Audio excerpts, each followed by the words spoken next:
अब्दुल सत्तार हवारी को दावत देता हूँ कि वो आए और अपनी अरबी तकरीर पेश करे।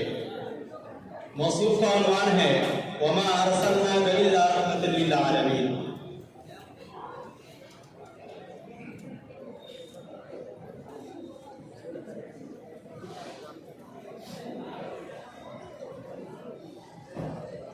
अस्सलामु अलैकुम व रहमतुल्लाहि व बरकातुहू।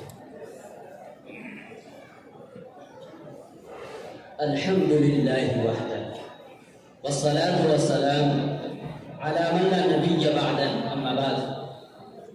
रईस الحفلة المبجل والحاضرون الكرام، أريد في هذه الحفلة الميمونة المباركة أن ألقي أمامكم خطبة وجيزة حول الموضوع وما أرسلناك إلا رحمة للعالمين.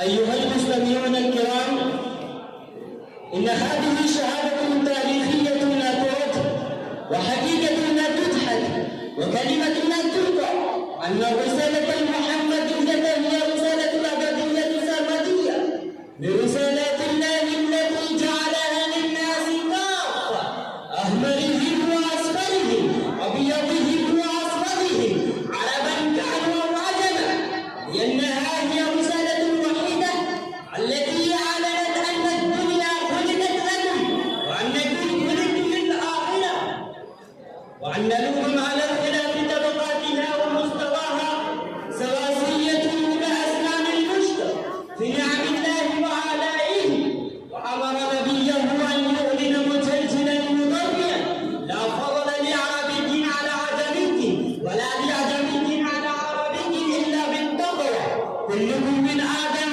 وآدم خلق من التراب.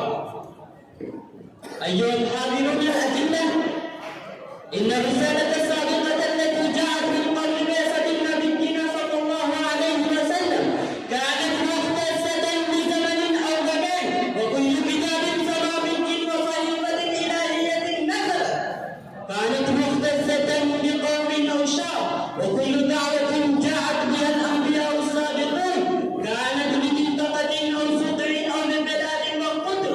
ولكن اعلموا أيها الإخوان أن نبينا صلى الله عليه وسلم بعث رحمة للعالمين كما أشار إليه القرآن الكريم، وما أرسلناك إلا رحمة للعالمين وبعث بشيرا ونذيرا، كما قال الله تبارك وتعالى في القرآن المقدس والمطهر: تبارك الذي نزل الفرقان على عبده ليكون للعالمين نذيرا.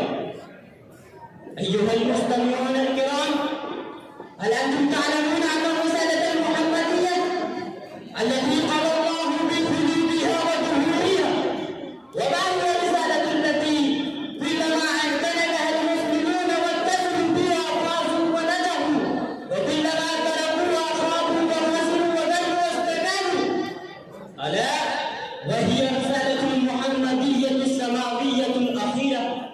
فعلينا أن نعتنق الرسالة المحمدية لنكون فائزين منصورين، ويلزم على كل من له أدنى بصيرة ومعرفة أن يرفض الوطنية وينال حظه ونصيبه من الرسالة المحمدية والدعوة الإسلامية كاملا موفورا، كي يتمتع بالسعادة الإسلامية والحياة الأبدية ولذة السرمدية، ويستحق الجنة التي وعدها للذين يتشرفون بنعمة الإسلام ويحبون الإيمان ويؤثرونه على كل شيء فان. لا أريد إطالة الكلام وأعود إلى مسك الختام، واكتفي بالصلاة والسلام، وما علينا إلا البلاغ.